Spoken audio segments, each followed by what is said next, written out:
We're live. Hockey Nation fans, welcome back to the Hockey Nation live show with Coach Frenchy directly from the boat and from the West Coast, Michael Devillano. Welcome, Michael, and the boot. It's a happy Tuesday for everybody, November 10, 2020. So it's going to be a great day again and a great show. We are going to talk about who, Michael, today? Today we get to talk about the Nashville Predators. Oh, we'll see what happened over there. They have a change of coach last season over there. We still have Mr. David Poile over 22 years with this organization. Did not win anything. I don't know why he's still there, but that's another subject. We can talk about this a little bit later during the day. He's never been win any Stanley Cup. I believe I could be wrong. You can maybe remind me this. This is coming from the Washington Capitals, this guy? Yeah, he was in Washington for a long time. And it was the same issue, right? They just couldn't get over the hump. Consistency over there with him. Like he's always been with good organization, everything. Yeah. So, and the one thing he really do, and he can see this, is usually loyal with his employee. How many years, like Barry Trotz, been there? 14, 15 years over there. Yeah.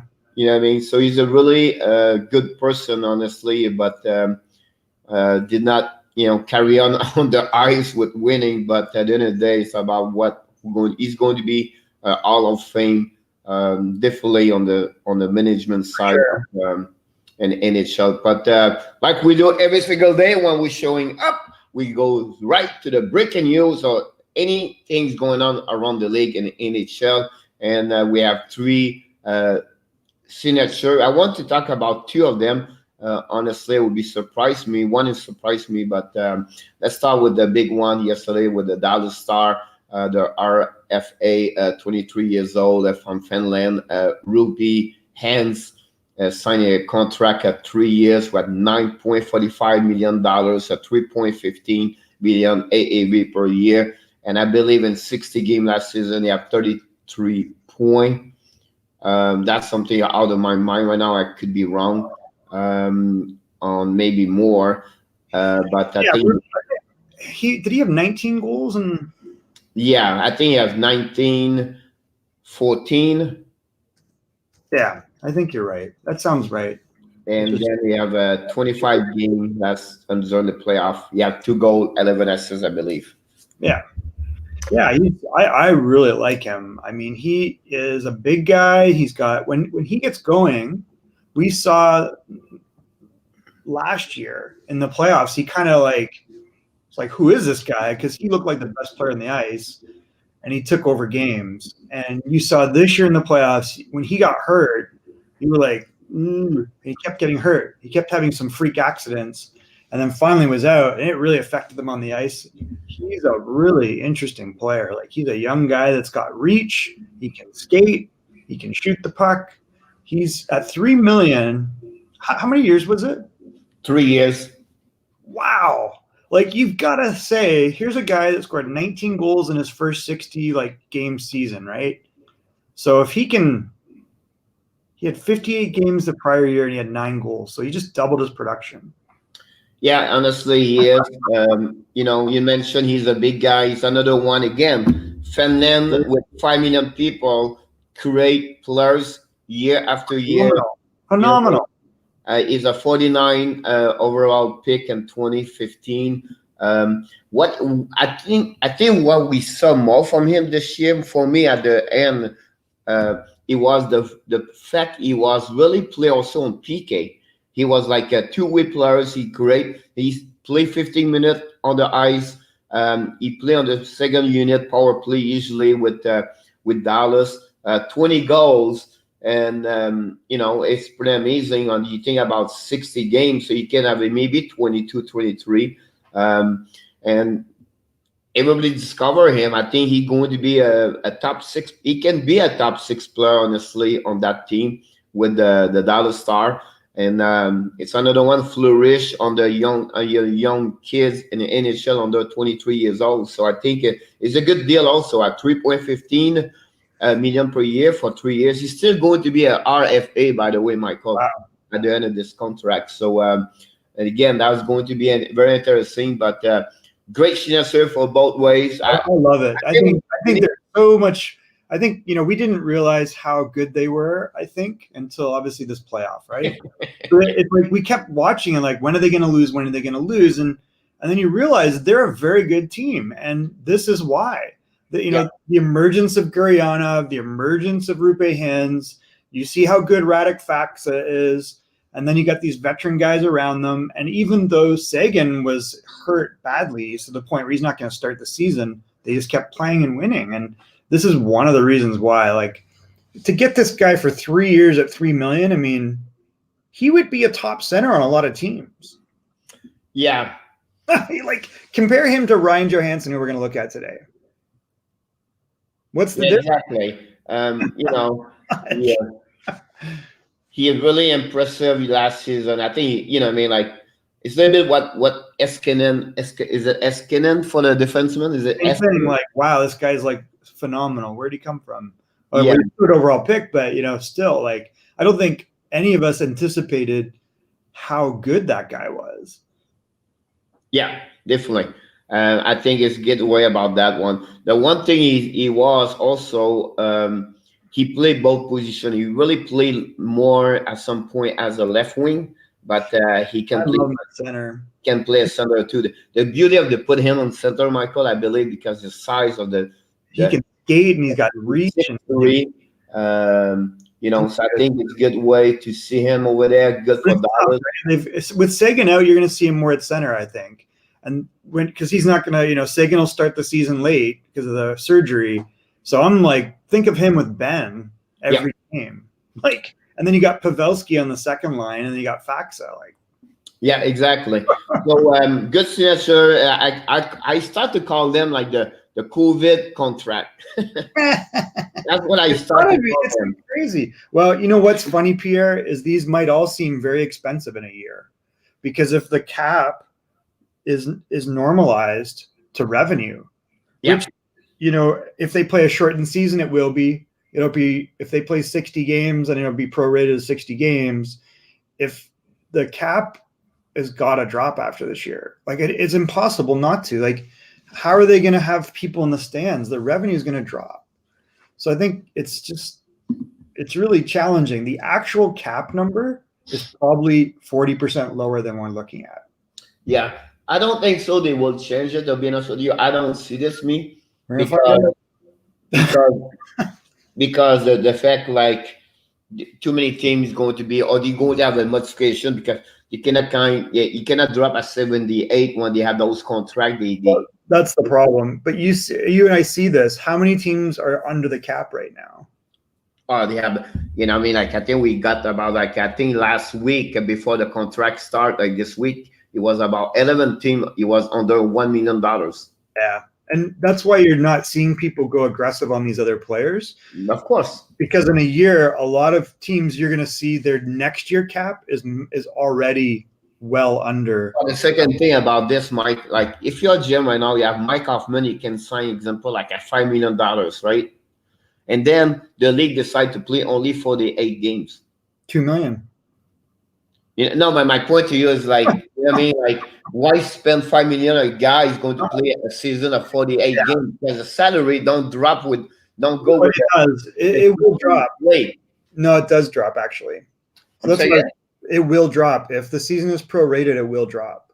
You think? That's why I'm saying the actual number is lower than the value of these contracts.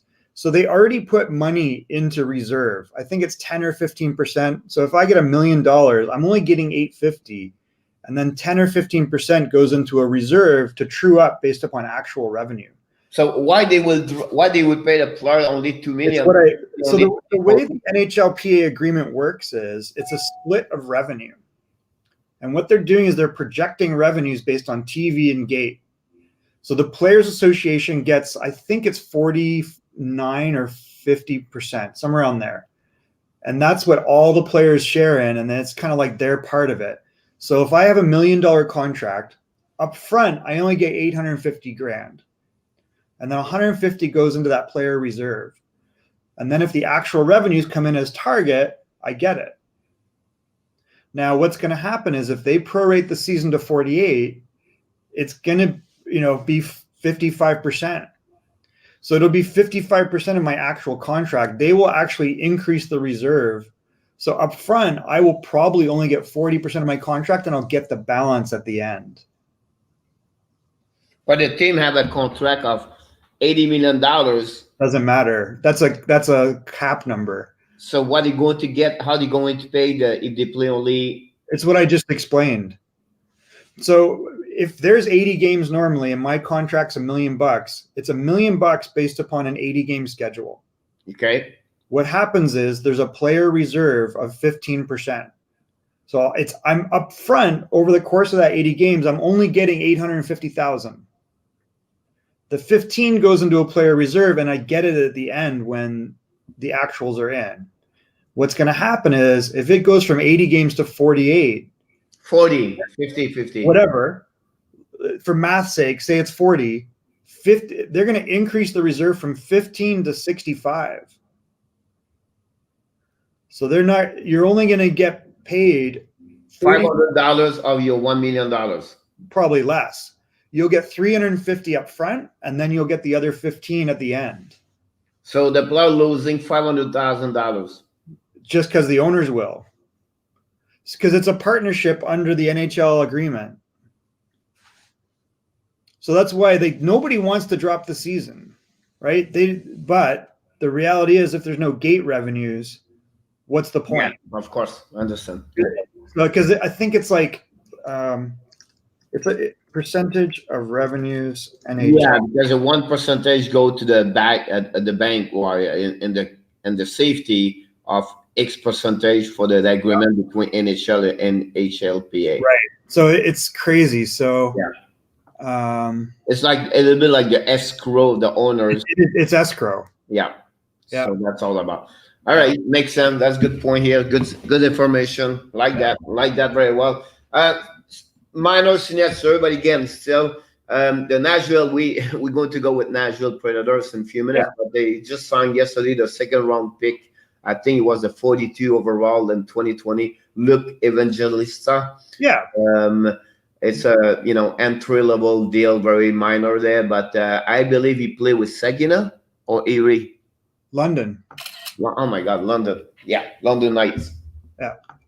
Yeah. Yep. So right. Played London Knights last season, and so 42. He was the player was between from the expert NHL draft people. They was put him between 35 to 45, and he got 42. You never know. I always believe that the second round pick players are the most intriguing player can make the NHL compare sometime between 20 to 32, 31. So he's he's a 2002. He is got a lot of room to physically grow, because I think he's only like 165 pounds. He went basically playing 27 games, getting 2 points to a point a game. And one thing that you have to he's playing under Dale Hunter, and Dale Hunter's philosophy is that the star players play a lot. Yeah. So when you look at the minutes and you look at the guys that are there, so Connor McMichael's the star there, and his numbers are very high and his ice time's very high. And some of that's a function of that. But you look ahead of them, they had Ryan Merkley, Liam Foudy, Jonathan Gruden, and you think all those guys are probably gone. So now he's the 18-year-old. So you've got 3 19-year-olds that were playing ahead of him, and now he'll move up and he's going to get a ton of ice time, and he'll really develop. So I think you're right. He has the potential to be a really good pick. If there's a season, that'll play well. The flip side is if there's not a season, they probably signed him thinking we're going to have this big reserve of players and we have to develop them directly. So either way, but I think most likely they play something like London will be one of the teams that will definitely play something next year. They just have too much revenue and too much, they're the richest team probably in all of junior hockey. But it bodes very well for this player. Yeah, I agree with you. would be I don't I don't think he's going to be the next big player, but I think he have He a might be. potential him to make the NHL at some point. That's my point to you this morning. Yeah, well, I think he could be one of those guys that gets so much ice time that he develops, right? Like if you're in London, it's a good thing. Like he might be. He's not going to be a top guy in London and not develop. Yeah, exactly. So we'll see happening over there. Yeah, it's a good move. It's a really good, yeah, of course. And the one I want to talk to you about this is when maybe talk a little bit more about how this works. Everything like that is the signature of the Winnipeg Jets Cole Perfetti. Is a 3 year contract, entry level deal, but he's signing a bonus. I don't know if you know about that. His contract, he can be on over $1.45 or $44,000 per season if you make the. So I mean, the bonuses are all part of the entry level agreement, right? So they're maxing out on the bonuses for him. It's a real question mark if Saginaw plays, in my opinion. So this is a top guy that he's going to have to play somewhere. I'm kind of surprised. Like, is he playing anywhere right now? Did they send him to Europe? I don't think so, right? No. So he'll play on Team Canada. The problem is that is a U.S. side team. So it'll be interesting to see what happens with Saginaw. Do they move them to Canada for the season, to an arena? They're not going to get equalization money from the government, whereas other teams in the OHL will. So they probably play something. But I don't know. They're going to play who are they going to play if they play in the U.S. border side? They can't play anybody. Would be very interesting about like everybody in Flint, like everybody's going on the old right now. I think we have another 3 months now. Everybody talk about they finally a vaccine by. But we'll see what happened over there. But what is impressed me, like Cole have maybe until to a AAV of $1.6 million if you raise those bonus. How is that possible? Because the entry level agreement is capped, even with bonuses. Like you can't pay guys big bonuses. That seems strange to me. Let me look at the number. But that's what they said here. Like the Winnipeg Jets. How do they do that? Cole Perfetti a 3 years contract level with an AAV of 1.658 millions. They have a contract like that. They have you can reach a bonus after that. $500,000. So they max everything. Yeah, of course. But we're just talking also. I want to go back to Hynes to be sure people understand for the AAV, because the contract and the mention like the salary cap problem.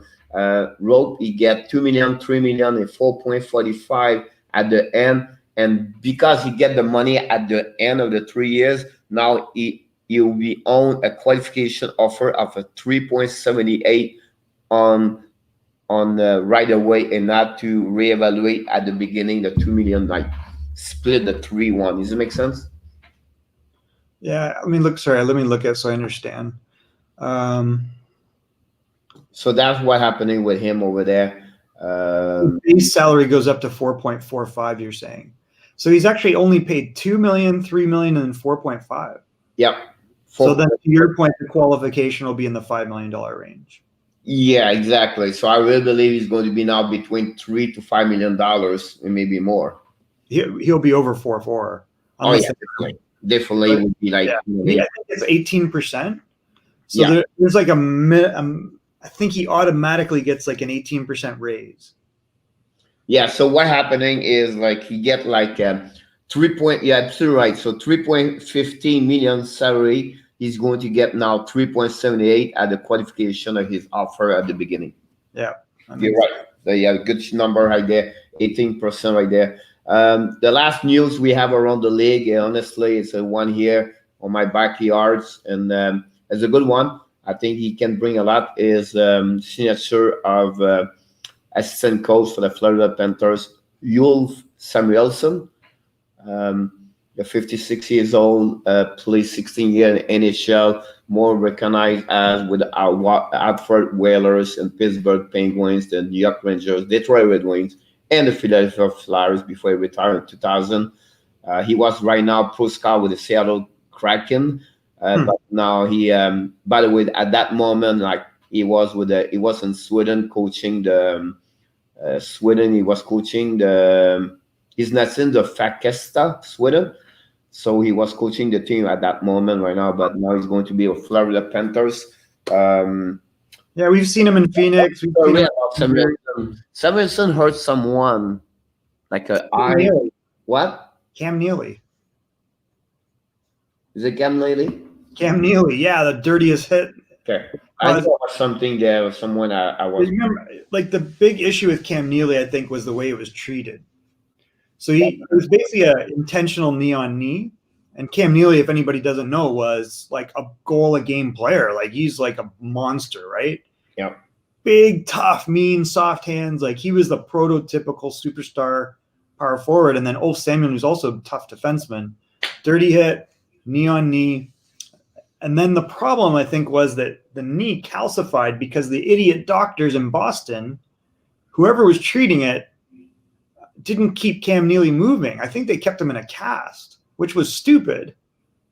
Like it was like totally so it screwed the guy's career. Like yeah, well, for sure, he never been the same after that. No, it was like not at all. Like he have a really difficult time, maybe something like that. So talking about NHL, they're still looking for January 1st to make this happening.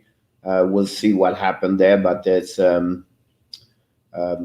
would be very interesting about that one over there. Now I want to mention a couple of not bad news, a couple of news around the league and everything like that. Jonathan Davidson, the 23 years old from loan by the Ottawa Senator to the Vastelvik AIK of the Alvinsken. I'm sorry about the pronunciation, but that's what they are with this one over there.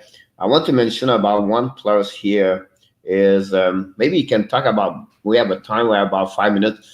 Talk a little bit more about Connor Bedard. Well, he got exceptional status. He's a very, very talented player. He is not that big, but he's got a very high skill level, and he can do things at a high tempo. I compare him in a lot of ways to Jack Hughes. I'm not sure if he's as fast as Hughes, but he's in that same style. And I think he's another Power Edge Pro guy. So he's got kind of like that puck placement, retrieval, tight area game, right? And he can make moves at a high tempo in small areas. It's going to be very difficult in a normal situation for him to come in as an underager in the WHL. He's not like Shane Wright. But if you look in the OHL, Shane Wright is like a tank.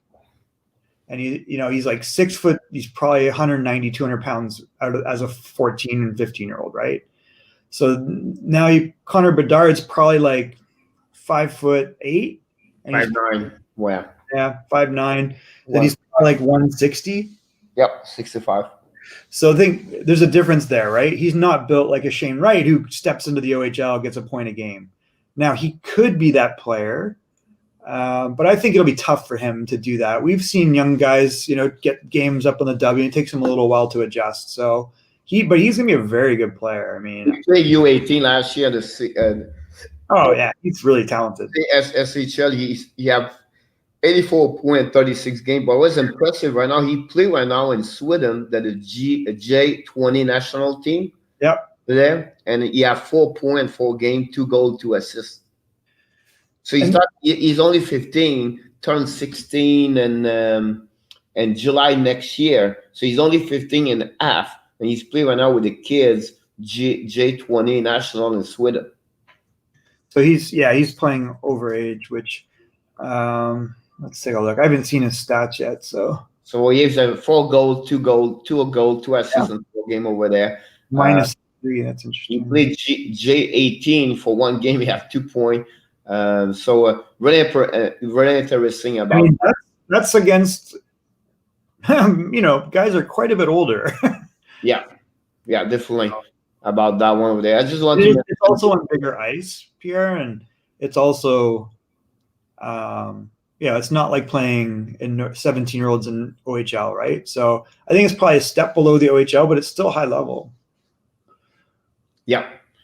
Talking about the Nashville, we'll talk about either one of the player corner and Graham Nashville loan, the 23 years old, to the Poile of the Allsvenskan, just read loan over there. So that would be another one over there. Would be very interesting. I can't wait to see the USA, the Russian team junior, because they have like Vasil, Rodeo Amirov and also Yagor and Askarov in the net, and then you have also Prokolskin. Really interesting. I can't wait to see the 2021 World Junior Championship. Something we're going to follow up here on the operation for sure. We will be there. Yeah, exactly. Where is it this year? So again, where is it this year? It's in Edmonton. Yeah, that's probably smart. I don't know how they're going to get people in. By the door. Crazy, man. So by talking about Davidson, I don't know if that his brother. No, I'm not sure he's his brother, but Marcus Davidson, 21 years old, for the Buffalo Sabre prospect, was transferred from the Vax Joe of the SHL to the Vestovkik of the Allsvenskan. Allsvenskan, is it a league? Does everybody talk about Allsvenskan? Is it a hockey league? I don't know. What's the player's name? Marcus Davidson. 21 years old. I was just curious. He's the brother of the another Davidson. We just talked about one over there. Let's look. Jonathan Davidson's his brother. Yeah, that's the league. So Allsvenskan, it's a hockey league. That's just want to let you know about that one over there. The last 2 seasons he played in Sweden. Is that like a lower division? Yeah. So it's just Division 2 one over there. We hit the 30, and the 30 is it's showtime with Michael DeVeleno. We're going to talk about the Nashville Predator. Oh, I had this article up, by the way. Will be interesting about. It explains the split of revenues and how it works. All right, so today we have the Nashville Predators. I don't know. I'm kind of curious about this. On paper, it looks a little rough. You pointed out before that David Poile is the longtime general manager, hasn't won a Stanley Cup. They came real close, and they had a great run there. He did make one move in the offseason, which was to get Luke Kunin for Nick Bonino. Nick Bonino is a real consistent centerman for that team, but he's quite a bit older than Kunin. So I think that their stats are similar enough that Kunin's going to be played in a top 6 role. If you look at the roster, he's going to have to. So I think this is a smart move for Nashville. Craig Smith is gone, Austin Watson's gone, and Mikael Granlund's gone. So right now there's a lot of, you probably between those guys, you've got 45 goals gone, and then Bonino's 18, which will probably even out with Kunin. But there's still a big question of like where the 35 goals going to come from. Because I think Craig Smith's a pretty consistent 18, 20 goal guy. Austin Watson's like 8 to 10. And then Granlund got 17 last year, and we know normally you can get more. So it's kind of interesting. You mentioned before Yaroslav Askarov, who to me was a very intriguing goaltending prospect in the draft. They grabbed him at what, 10th overall or 11th? 12. 12. Maybe 11, but I think it's 12. Let's check. I can't remember now. Because you have Minnesota, you have Winnipeg at 10, and maybe miss one over there. Where's the draft? There it is. 11th. 11, yep. So they grab him at 11th. They may have just, stole the draft. Like, it's going to take a few years, but I have not seen a goaltending prospect like this in a while. Not since Carter Hart, and Carter Hart went in the 2nd round. So, I mean, I think he compares very favorably to goaltenders that are in the NHL from the Russian system, like the goaltender in Washington, Samsonov, and then the goaltender Vasilevsky in Tampa, who we know has emerged as probably one of the best goalies in the league. And so is Samsonov potentially too, you know. You mentioned Luke Evangelista. I think this is another smart pick who's going to develop. But in the end, when you look with the departures of Smith, Watson, and Granlund, and even Bonino is a little bit of a risk, where are they going to score? It's kind of some interesting question marks. So the projected lineup has Ryan Johansson, Matt Duchene, and Kalle Yarncroc and Brad Richardson down the middle. But the wings are curious after the top line. So Philip Forsberg, we know, is a consistent offensive producer when healthy. Victor Arvidsson, the same. Luke Kunin, you have to project as being a 15 to 20 goal scorer. Eli Tolvanen has never really played a full season with them. He was highly touted as a goal scorer, but if that's who you're penciling in because you don't have much choice, there's a question mark there. So you're really projecting what he can do over a full season with a regular shift, and is he a liability or not? The third line, like Nick Cousins, we know is a decent NHL two-way player, and Grimaldi is a small player with a high skill level, but he's not necessarily going to be offensively productive the way you would hope. Trenin is another draft pick from a number of years ago where you're not sure, can this guy produce offensively? We know Brad Richardson's a real good NHL player, but he's not like an offensive one. And Colton Sissons, I really like Colton Sissons, and maybe he flexes up and gets a bigger role because of the gaps in the lineup. You have to think that this is a potential destination for players like Mike Hoffman. There's probably a few other guys that they should be looking at, but they don't seem very aggressive about filling those spots. On D, though, they are insane as usual on the top four anyway. Roman Josi is, Norris Trophy winning defenseman. Ryan Ellis is highly underrated, smaller but offensively intelligent, smart player who can play real well with an active stick in the defensive zone. Matthias Ekholm, we know, is a top 10 or 15 defenseman in the NHL when you watch him. Dante Fabro will have a bigger role this year, and he looks like he's ready for that. It's interesting that they signed Matt Benning, who Edmonton just jettisoned. And I like Matt Benning. I think Matt Benning can skate. He's a good outlet passer, and he has an underrated shot. He actually has a big shot from the point, but he never gets to use it in power play settings. So I actually like that pickup. And then Mark Borowiecki is a guy that is also very underrated. He's a very solid defenseman. So they're very solid as usual on defense. In net, they remain solid. Although if you look at the numbers last year, they really jumped up. Pekka Rinne really struggled last year. He had a .317 save percentage, and Saros was up around 2.8 or 2.9. So there's a little bit of a question mark there. It'll be interesting to see what happens. They do traditionally, under Peter Laviolette, they had the defenseman jump in. John Hynes, which to me was a very curious change from Peter Laviolette to John Hynes. I'm not sure how that pans out. So when you look at the numbers, you really got to worry a little bit. Offensively, where are the goals coming from? They do have balance. You're really projecting that Tolvanen can get 10 to 15 goals. Can he score more? Then that's great. Forsberg and Arvidsson have to be healthy. Duchene has to be healthy, because these are guys that haven't always been healthy the last few years. We know they get goals. Prediction, right? Yeah, this is projection. I'm guessing, right? So it's a problem, because even if you look at the goals against last year, they had more than 237 against. So those 38 goals that they lost with Craig Smith, Mikael Granlund, Bonino, and then Austin Watson, that really hurts. Plus, we're not even counting Kyle Turris, who they let go. So not that Turris was great, but he still had 9 goals. So and Bonino, I think it kind of evens out with Kunin. That's my assumption. So it's Bonino's production is probably the same as Kunin's. They're probably pretty much the same. Craig Smith, where are those goals coming from? Those 18 goals. Kyle Turris is 9 more. Granlund, 17 goals. Granlund was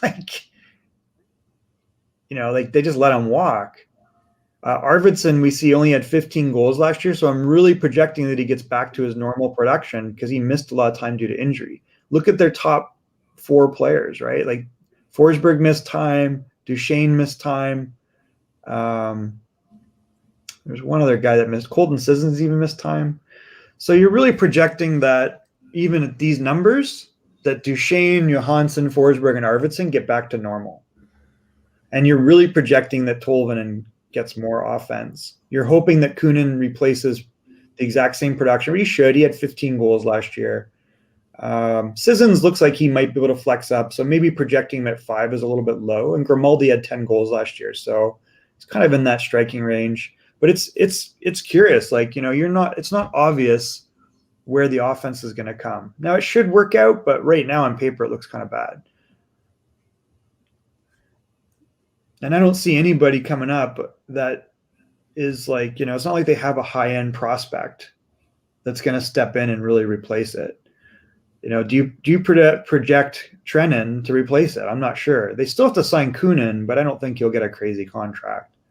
Well, here's what I'm thinking. First of all, they still have a $13 million on the salary cap. A lot of money. Yeah. Right? They have -1 for have a minimum of a player signed. They have 19 contract on the 23. So they still have 4 players to sign up right there.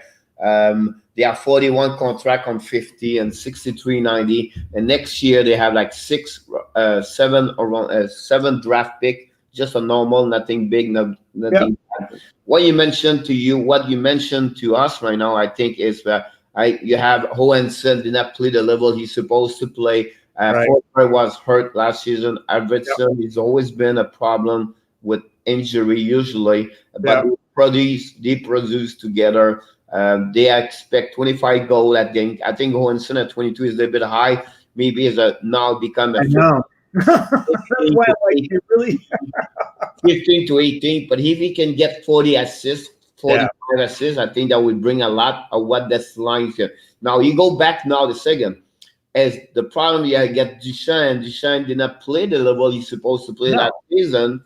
And you talk about 2 players have $8 million and the salary cap for about 5 to 6 years. So that's what it's a red flag over there. Now besides a huge red flag. And then I don't know about you. I'm not like really sold on the coach. I mean, I don't think the coach is an upgrade from Laviolette. Like, I think they probably downgraded. Like, Laviolette had a very attacking style. He had the defense jumping in. And what is Hynes? I don't know what he is. We'll see what happened there. The second line is like my problem with second line. I really like the young kids over there. Eli Tolvanen? Yeah. I'm not sure he should be the second line. That's my red flag. Is maybe not the right chair red flag, at that moment. Kunin at the right is another one should not be at that. They are really questionable about the chair over there. Now the bottom 6 there is really not great, to be honest with you. Like Sissons is very good, and Sissons can play center or wing. So maybe we're underselling what he can do. Like, he had 9 goals last year in 57 games. I do like him. I was surprised when they moved Watson. Yeah, he is a 12, 15 goal. I think probably that's it. I think he's maybe not the right share of the lineup you put there. Right? I think he moves up probably. Higher over there too. But he still have a $3 million on his contract for 5 more years, where it could be a little bit high at that moment. But again, I think they got to sign someone, Pierre. I mean, I don't see how they don't. Like, they need to get a Hoffman. Maybe they bring back Granlund. I don't know if they like him that much, but they're looking for a deal right now, obviously. Yeah, of course. But I don't think I'm not right now. Granlund playing KHL right now. So he's loan over there. We'll see what happening. I'm not so in Carson. So when you put the 9 goal on that third, it's a big projection, man. There's a lot of question marks. Yeah. So that makes this sense to me. Now, if you go on defenseman, you know already what Jose is going to bring. Totally. I always consider Ryan Ellis the underrated in the NHL because the people should give him more credit for what he can bring in the NHL. Then you talk about the not flashing player, but he do a great job. He's always been outcome over there. Now, after that, that's my biggest concern. Before, they always have a 4 defensemen, and Subban was there before, and they always have someone solid. They don't have any more solid players. Well, you have to go with Burrow with key, and then Benin, Fabro, and Tinori. Now they lost Weber. I don't know where Weber went, but before that was Matt Irwin. If you remember that, he's pretty good. I like Matt Irwin. Yep. So 5 and 6. So now they're missing 2, 3 good players. They left forward. They're missing now 1 or 2 good defensemen at the 4 and 5 on the chair. And then the biggest question is, Piqué Reina hit the he reminded me what Henrik Lundqvist did at 37. Well, look at the numbers from last year. Like, he did not perform well. So I think my numbers are probably maybe, let's say we even go with last year. You look at he probably plays the 40 or the 38. Let's be nice and give him 2.9. And then Saros, if you say, okay, he's back to what he was last year, and he goes 48, it still doesn't really pan out. There's no way. Piqué Reina right now, I've been honest with you, he is now a backup goalie. He is, yeah. And that's why you see them drafting Askarov. Yeah, it's a bit more expensive what he's supposed to be. Absolutely. Zaro, I think Zaro should be a little bit better. I think you have more expectation from him. He's only 25. I think he should be. But again, what they have in front of them, he's a small goalie. Like, that's other things there. But he's my point is he's been a good goalie as a backup number 2. He cannot be carry on your team and he go to the playoff as a goalie number 1. That's what they struggle over there. Because if you watch him, so again, I think this is a case of it's in Nashville, so it's a little off the radar. When you watch Pekka Rinne, even at his height, you'd be like, there's something missing. And Saro's numbers are very good because of that they're very deep on defense.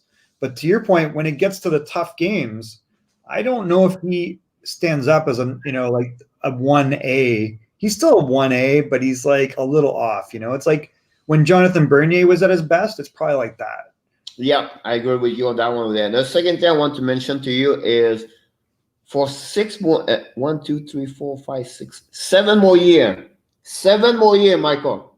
I maybe be dead, right? But they have to pay Kyle Turris for $2 million per year. Yeah, it is what it is. I mean, that's unbelievable about that one over there. It's $2 million about this. This is one. That's what David Poile did a lot of bad. Did not do well for the last 2-3 years as a manager. Still, they went to the finals conference cup. I think about this too, right? He trades Kevin Fiala, who, by the way, was a pain in the ass, right? He was a very immature guy, didn't like the way he operated, moves him to his buddy Fenton in Minnesota and gets Granlund, lets Granlund go for nothing. Yep. He trades his top defenseman at the time, saying, hey, I got lots of depth on D. He moves Shea Weber to get PK Subban like 4 or 5 years ago, gets nothing for PK Subban essentially. So, I know. Nothing for Craig Smith, gets nothing. It's like, and then you make a big, and then he trades a bunch of stuff to get Matt Duchene. That's another big problem over there too. You talk about defensemen, the Samuel Girard, Seth Jones. Right, that's the Duchene trade, right? Like, right? Well, okay, the Seth Jones one for Johansson, I get. I think again, Johansson never be the players he was in Columbus. It's tough to say because he has never been. He is right, but Pierre, why did they trade him? They traded him because Johansson was up and down like a yo-yo. And so they moved him thinking this guy's not a number 1 center. And they got a number 1 D. So it worked out for Columbus. This is a great point you mentioned this. This is really, really important what you just said. He's not a center number 1. This is really important. This is really... No, but honestly, you know what? You wish. Yeah, of course. You know what I mean? Like, is it a number one defense center? Is it a guy can score an average 14 goal per year? No, that's the problem. And I think you understand why Jarmo traded him. Like Kekalainen made the assessment early. The Tortorella made the assessment early and said, he's not going to be a number one centerman. This guy doesn't have the consistency and grit. He doesn't have the work ethic. Now we saw when Nashville made their run to the Cup, this guy looked like a monster, right? Yep. And then he goes back. Now he had the bad injury, but then he goes back into his shell, right? So he's a player that gets comfortable, and he dominates in the face-off circle. He's a big man. He should be getting like big points, right? I don't want to diminish his play. Good player, but in Columbus, he has 33 goals, 26. Since that, he never been over 15 goals, and he got more assists per year. But the last 2 seasons, he have 36 points, 64, 54. The one thing he does well, do you know what he does well? He produces in playoff.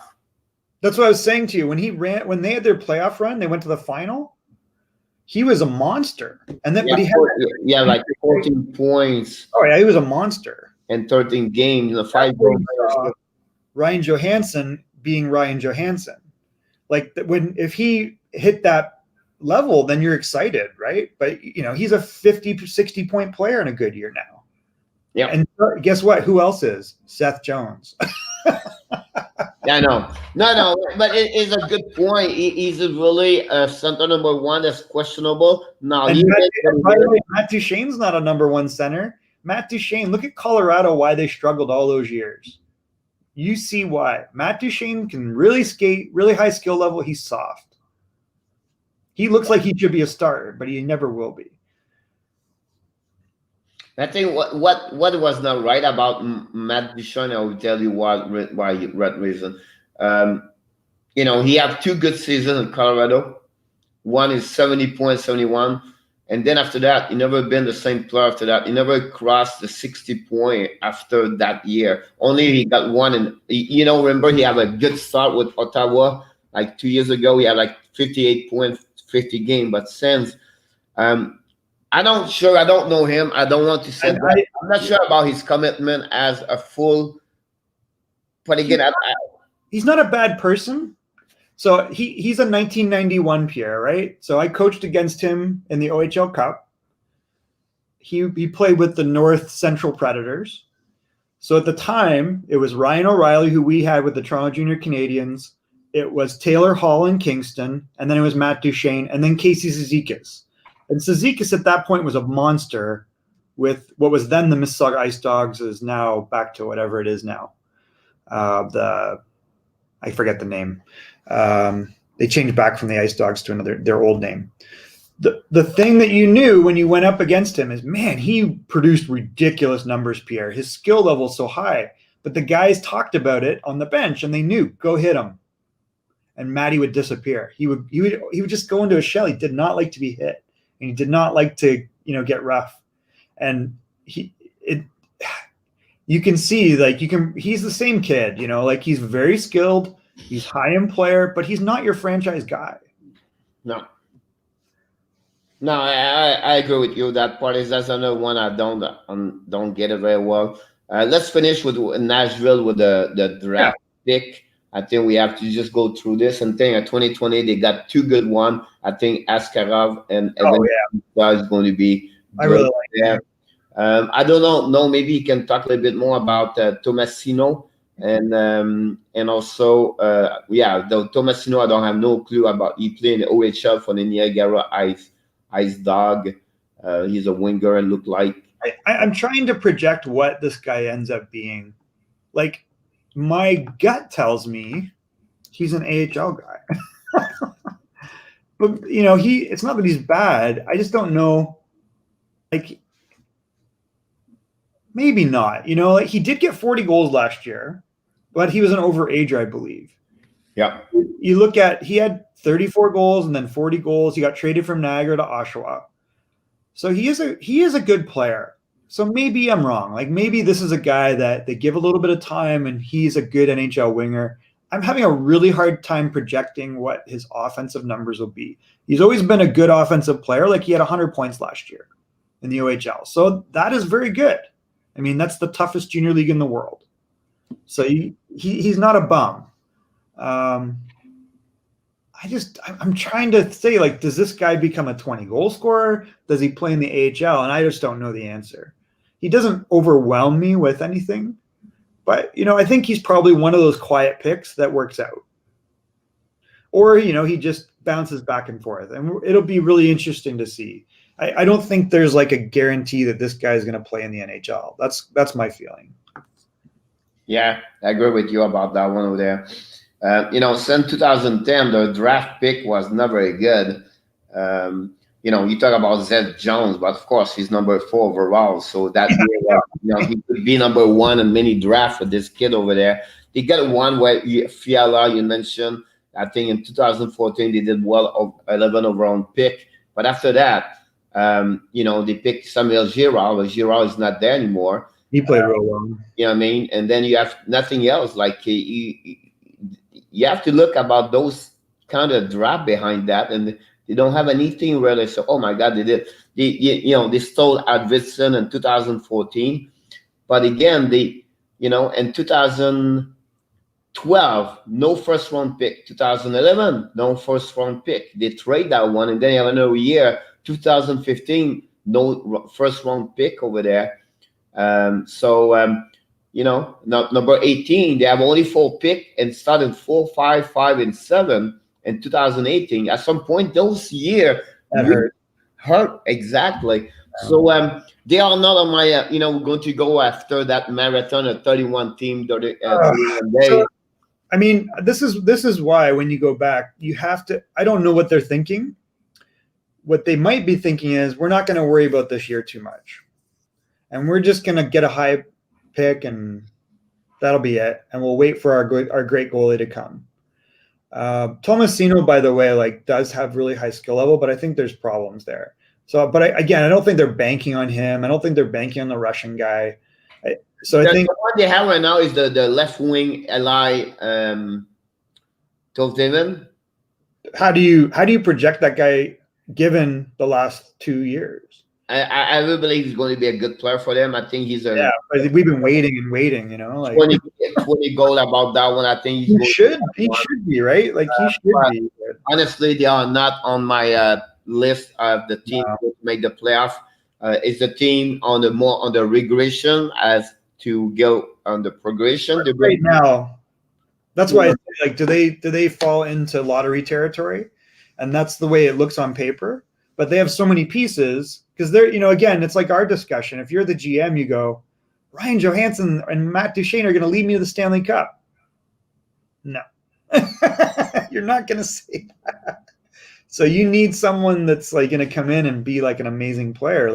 If they're smart, they stick with what they've got, they drop, and they get the Finnish kid, or they get one of those high-end picks, and then, but knowing them, they'd probably pick another Brant Clark defense.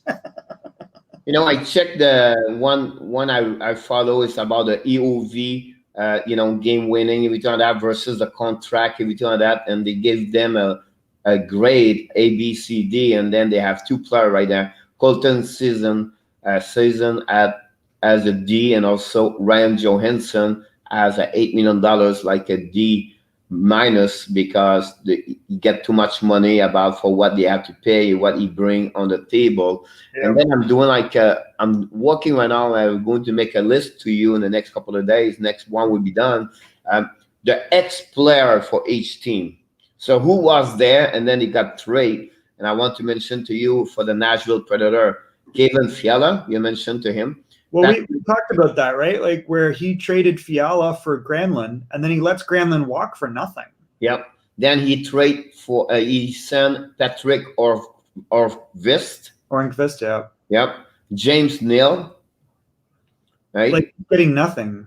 Yep. And then after that, defensemen. They have 3 defensemen there. They have Ryan Sutter, Shea Weber, and Zeph Jones. Imagine you have the 3 of those guys right now. You don't need the goalie. Well, I think, the Shea Weber one to trade for Subban and then dump Subban a year later. Yeah, 2 years later, but still, you know what I mean? Two So that was years, an yeah. idea about that one over there. The only thing he win and he completely destroyed Washington is the Forsberg, Forsberg again. Uh, Martin Matt. not the red. Yeah, that would be the top best fight in I it. never understood that, Pierre, because like Forsberg was drafted, and honestly, even when he was drafted and he dropped to Washington, I was like, how is this guy not better than Nail Yakupov and Galchenyuk? I'll be honest with you. I remember that year, and Forsberg was my top three player. We all had him ahead of Nail Yakupov. So I remember, like I think I mentioned to you, we watching the Russian Super Series, and the Russians come to play the WHL All Stars, and you're like, this guy's garbage. Yeah, it's terrible. he was he was overrated a lot. This is and then it's like everybody tricked Edmonton into taking him. Yep, and then you have Galchenyuk. And I will be honest, I thought this guy's great, but he missed the whole year, so it was a big risk. This was his injury, knee injury was all over there. Who was the number 2? The defenseman was Ryan Murray, who was from Everett. So that year they was not great, those players. But then you look at who came after, and there's good players, right? Yeah. Well, yeah, of course. But I feel like there was, sometimes what happens is when central scouting is not the level of sophistication of your team. And so when your team goes out and scouts, there's usually a difference between what central scouting sees and what your team sees. And that year, I think what happens is teams that finished 1, 2, 3 were too influenced by central scouting, and it became a consensus. And the question wasn't whether Philip Forsberg should be the first pick. It was, is it Nail or is it Alex? And Ryan Murray looks like a man, skates like he's a great skater, and he's going to be a star, right? But then Ryan Murray was injured. So Ryan Murray, all three, like 2 of the guys were injured, and one guy, I was like, this guy's horrible. But what they were trying to, it was like GMs play games with each other, and scouts do too, right? And they're like, this guy's Pavel Bure. It was sometimes about like marketing of players, right? It's marketing, and put on the billboard. And they're both guys, Galchenyuk and Nail Yakupov. Their agent was Igor Larionov. Yeah. So Larionov did a great job, which is like everybody respected him, and they had great numbers, and it was just. I mean, they both played in Sarnia, didn't they? Yes. So it was like, wow, I remember watching that Russian team, and I went, there's a better player here. And that was Val Nichushkin. And I was like, who is this guy? And, he ended up getting picked pretty high, but he was like a revelation to everybody that we were watching, right? And I'm like, he's better than this. Yakupov guy is like floating, and he's doing weird little ticky-tacky weird things. He was just weird, it was like you're watching him like, is he even in the game? I didn't get it. And it panned out that way. I mean, all you got to do is listen to Brian Burke's discussion of the interview with Nail Yakupov. About 2012. Do you remember, have you heard the story about how the scout wanted to fight him? Yeah, I still heard that. He was so mad at the player. He wanted to fight him in the interview. Yeah, so many good players after them. Yeah, I feel like they just, they didn't do their homework. They got caught up in the consensus discussion, but the real people had Forsberg as the top guy. You think about this, the first 4 players, right? They have Griffin, Reinhart, Galchenyuk, Murray, and Yakupov. And the only player play a lot of game is Galchenyuk at 549. And it's funny one. He's the most player playing in NHL so far. Well, and then look at Riley. Morgan Riley was hurt again. Like Murray was hurt. Morgan Riley was hurt. Griffin Reinhart looked like the second coming of Shea Weber. Like he absolutely, like I thought he was going to be a real good pro, So I didn't think his skating would catch up to him the way it has, and his ability to process the game is not what we thought. But we thought this is a big guy. He played for Team Canada. He's really difficult to play against. He's got a big shot. And you kind of overlooked the skating. And there was a lot of good defensemen in that draft. So you had Hampus Lindholm, and you had Morgan Riley. In retrospect, was probably the best of them. Oh yeah, Tumba. You had Trouba, you had Dumba. Even the one that surprises me is Derek Mata. There was a lot. Like Tom Wilson was in that draft. Thomas Hertl was in that draft. Tara Vinen was in that draft. Like Vasilevsky was in that draft. Like you go down, and there's a lot of guys. Olli Mata was in that draft. Olli Mata stepped right in. So there was a lot there. Just even Brady Shea. Like look at Brady Shea. So it's like here. Actually, I'm going to take a picture. You had Tanner Pearson. So there's a lot of talent there. It just, there's bad decisions. I think people were sick of seeing Edmonton get the first overall pick. And I think it caught up to them because they were listening to the consensus. So it's like, listen, these guys, shouldn't be getting this every year. That's what I feel like happened. And so you look at, Yakupov was junk. Galchenyuk is what he is. Murray is a good defenseman, but we just saw him get traded for like a third-round draft pick. Reinhart's never panned out. The worst was, so think about this. New York Islanders, Garth Snow, trades Griffith Reinhart to Edmonton, Peter Chiarelli, right? And what does he get? Matthew Barzal. So he trades him for two picks. Yeah. And they're like, oh, well, he was a fourth. We'll give you give us a 15th. Cool. Matthew Barzal. So I think this was like revenge for them constantly getting the first round pick. He played in KHL. Reinhart, yeah, but he's just never. I actually am surprised by that. I thought he would be pretty good. Look at Matheson was in that draft. Mike Matheson, right? Yep. Brady Shea's in there. Tanner Pearson was an overage. And then you look in the second round. It's pretty amazing about that one over there. It was a crazy draft, but it's definitely. I think it was totally revenge. But I wanted to look at one thing. Hold on. Who's the top offensive players? Forsberg, Hertl was a great pick. Shane Gostisbehere was in that same draft, although I don't really love him. But Tom Wilson was a good pick. So I don't know. It was a weird. There was something going on there. Josh Anderson was in that draft. There's a lot of players that were pretty good. Everybody on that first round pick, it's rare. I would like to see this every year. Everybody playing NHL. A little bit, yeah. I mean, it was a very good draft overall. It's rare. It's totally rare to see that many games played.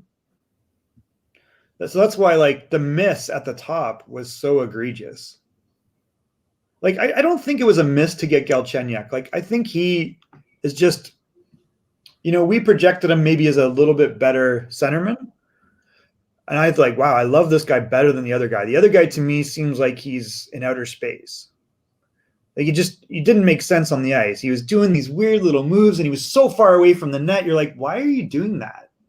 Like, he had the speed, he had the shot. Just either go get in scoring position, or when you handle it, it was like he was playing with himself. It was bizarre. Yeah. Then you saw Forsberg, and you're like, this guy's going to be really good. So when on top of it, they traded him before he was like 19 and they traded him, I was like, what are you doing? Martin Erat's junk. True. And then it turned out really worse than we all thought. No, it's very interesting. I think Galchenyuk does this. I don't know. He never been over 51 points per year, right? That's a big 2 years, I think, have 28 and 30 games and 30 goals, I think. And then, the consistency did not do it.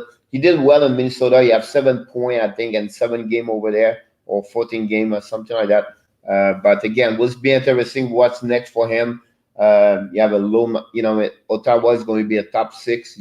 I believe he can score over there more. by the points. He never did exactly in Pittsburgh when it with all those kind of players with him over there. And again, he starts sometime at home, and that home is not always been perfectly good for him, unfortunately. But another great show today. It's good stuff here. It's great. People missing a lot of good show here. If you're not listening to us, honestly, because we bring a lot of information, and we'll see what's happening around the league. I don't know if you ever hear something else before. I need to check all the time because I always missing something. There's little stuff, right? We close the show, and then you open up the website, and then breaking news. Like, oh my God, we forgot that one over there. But unfortunately, I have nothing's going on. I just check NHL, Sportnets, and then TSN right now. We have nothing else going on around the league. So I think we'll be done. See what's happening. So tomorrow we're going to go that we are now going to the New York State for a couple of days. Yeah. We have the Rangers, New York Rangers, Devils, and also the Islanders for the next 3 days. So we're going to finish the weeks and the New York State with the Devils, the Islanders, and Rangers. Be interesting to see. I think two teams is on the already. One team they do very well with Islanders, and two teams is on the progression with I think the Devils getting more and more better, and then the Rangers that maybe the next 5 years going to be one of the top 5 team in the league if they do the right things. So that's pretty much it. Yeah, I don't know. Do you like the move with Lindy Ruff though? That's the question. Yep, it'll be interesting to see that over there. Look like some coaches have always like a 7 live to come back in live. The next one maybe boost Boudreau and Seattle. Just kidding, but we'll see what's happening over there. So you never know about that one over there. Thank you very much for everybody. Hockey Nation fam, thanks to be here. Don't forget tomorrow we are back at 11 o'clock, and don't forget to subscribe under the YouTube channel and of course on the Facebook page. And look forward to see you tomorrow, Michael, at 11 o'clock Eastern time. Have an amazing Tuesday. Thanks, Pierre.